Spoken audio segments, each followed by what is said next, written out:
আসসালামু আলাইকুম ও রহমতুল্লাহি ওয়া বারাকাতুহু।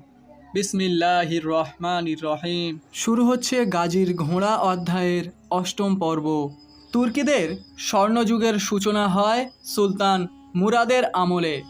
1359 সালে ক্ষমতায় এসে তিনি প্রথমেই থ্রেসে ঢুকে পড়েন। মুরাদের যুদ্ধনীতি ছিল তার পিতা ওরহান, দাদা উসমান ও পরদাদা আর্তুরুল বের মতোই। মুসলিম রাষ্ট্রের সাথে যুদ্ধ এড়িয়ে তিনি নিরাপদ রাখতে চেয়ে নিজের পূর্ব সীমান্ত ওর বিপরীতে বাইজেন্টাইন, বুলগার ও সার্বদের বিরুদ্ধে লড়াই জারি রেখে তিনি নিজের সালতানাতকে সম্প্রসারিত করতে চেয়েছিলেন পশ্চিমে। অটোমান সুলতানদের ঐতিহ্য ছিল ক্ষমতায় আসার পরপরই কোনো বিজয় অভিযান পরিচালনা করে তা থেকে পাওয়া অর্থের মাধ্যমে একটা মসজিদ নির্মাণ করা। মুরাদ ক্ষমতায় এসেই ডোমোটিকায় এক অভিযান চালান। শহরের দেয়ালের চারপাশে নিজের সেনাবাহিনী নিয়ে অবস্থান করে তিনি ডোমোটিকার গভর্নরকে চিঠি পাঠান, ইসলাম গ্রহণ করো অথবা জিজিয়া দাও অথবা লড়াইয়ে নামো। যদি জিজিয়া দিয়ে শান্তির প্রস্তাবে রাজি থাকো তবে তোমার ও তোমার জনগণের জানমাল ও ধর্ম পালনের দায়িত্ব আমার, কিন্তু যদি লড়াই করতে আসো আল্লাহর ইচ্ছায় আমি তোমাদের একেবারে ধ্বংস করে দেব।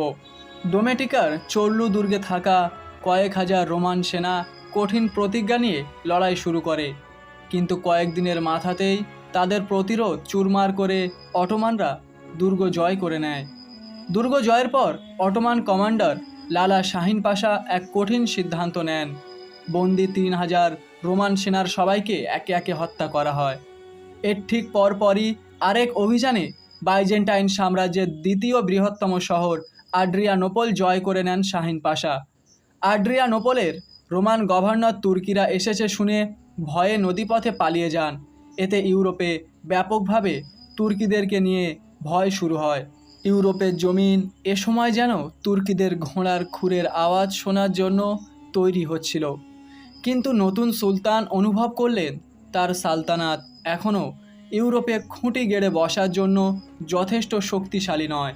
অটোমান সালতানাত তখনও ছিল মূলত একটা ঢিলে ঢালা কাঠামোর রাষ্ট্র।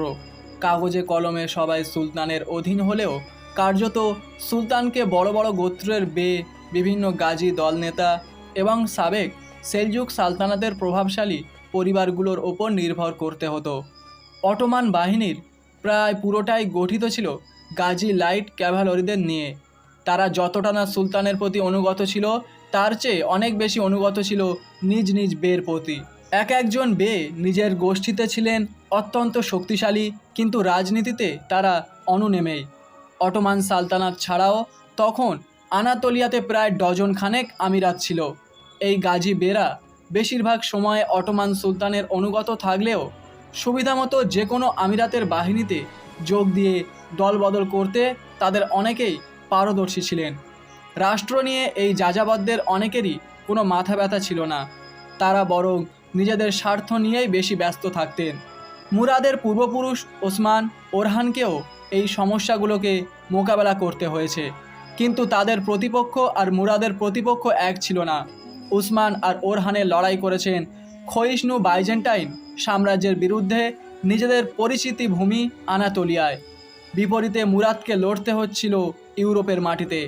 সেখানে তার প্রতিদ্বন্দ্বী ছিল সার্ব ও বুলগাররা, যাদের ছিল শক্তিশালী সেনাবাহিনী।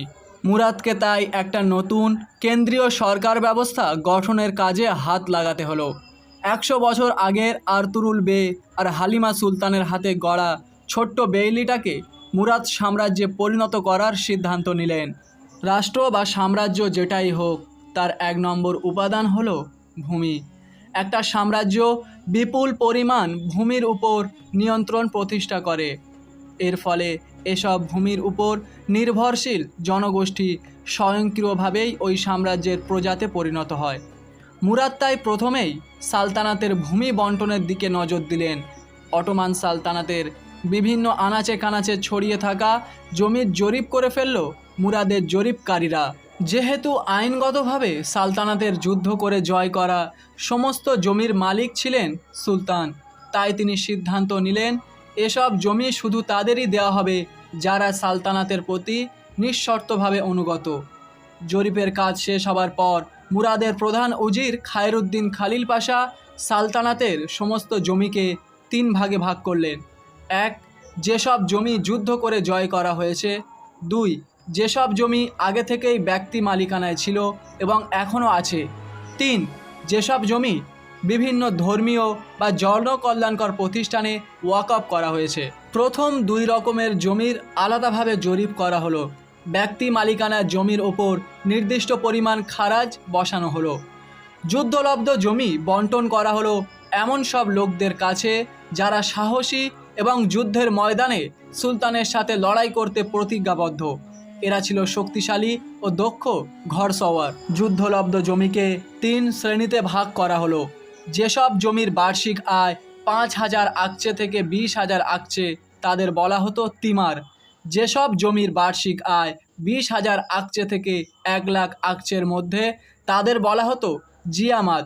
আর যেসব জমির বার্ষিক আয় 1 লাখ আকচেরও বেশি তাদের বলা হতো খাস। প্রতিটি তিমারে মুরাদ একজন করে সিপাহী নিয়োগ দিলেন।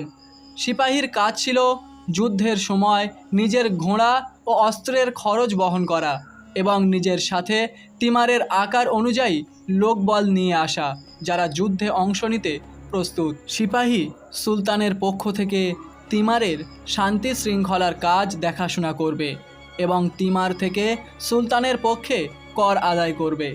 যুদ্ধের ময়দানে সময় মতো হাজির না হলে অথবা যুদ্ধের ময়দান থেকে পালিয়ে গেলে তিমারের মালিকানা সিপাহীর হাত থেকে কেড়ে নেয়ার আইন করা হলো।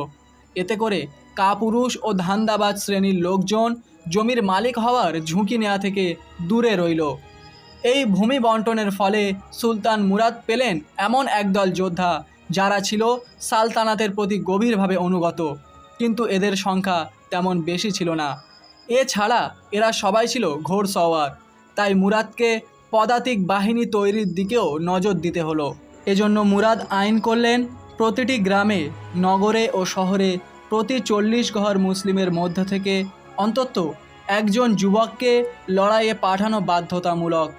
এদের নিয়ে তিনি তৈরি করলেন শক্তিশালী পদাতিক তীরন্দাজ বাহিনী আজব। আনাতোলিয়ার জিহাদে যেতে আগ্রহী তরুণের সংখ্যা কখনোই কম ছিল না। তাই এবার মুরাদ প্রচুর পরিমাণ নিয়মিত সৈনিক পেয়ে গেলেন।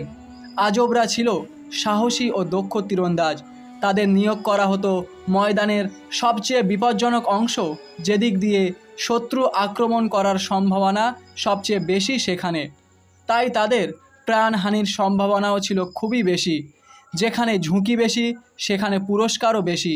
এই নীতিতে মুরাদ আজবদের জন্য উঁচু বেতন ও পুরস্কারের ব্যবস্থা করলেন।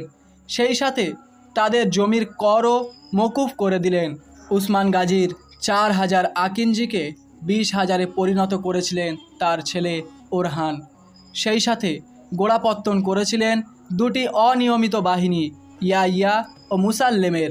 মুরাদের আমলে এসে অটোমান সালতানাত প্রথম এমন একটি কাঠামো পায় যার মাধ্যমে একটি নিয়মিত সেনাবাহিনী দাঁড় করানো যায়।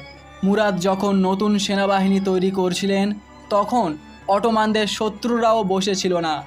মুসলিমদের ইউরোপ থেকে বের করে দেওয়ার জন্য ইউরোপের রাজরাজাদের ভেতর রীতিমতো প্রতিযোগিতা শুরু হয়ে যাচ্ছিল পর্দার আড়ালে।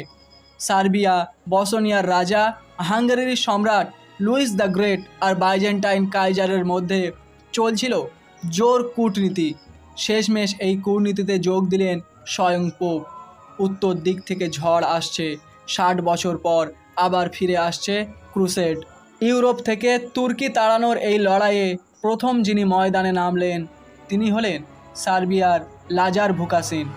প্রায় 30,000 যোদ্ধার শক্তিশালী এক বাহিনী নিয়ে তিনি রওনা দিলেন অ্যাড্রিয়ানোপলের দিকে। 2 সপ্তাহ মার্চ করে বিনা বাধায় তিনি পৌঁছে গেলেন অ্যাড্রিয়ানোপলের মাত্র 15 কিলোমিটারের ভেতর। অ্যাড্রিয়ানোপল জয় করে বলকান থেকে এশিয়ায় ঢোকার 2টো পথের একটাকে স্থায়ীভাবে বন্ধ করে দিয়েছিলেন মুরাদ। ভুকাসিন যখন অ্যাড্রিয়ানোপলের দোরগড়ায় এসে হাজির হলেন, মুরাদ তখন বাইজেন্টাইনদের সাথে লড়াই করতে ব্যস্ত থ্রেসের দক্ষিণে। আল্লাহু আকবার।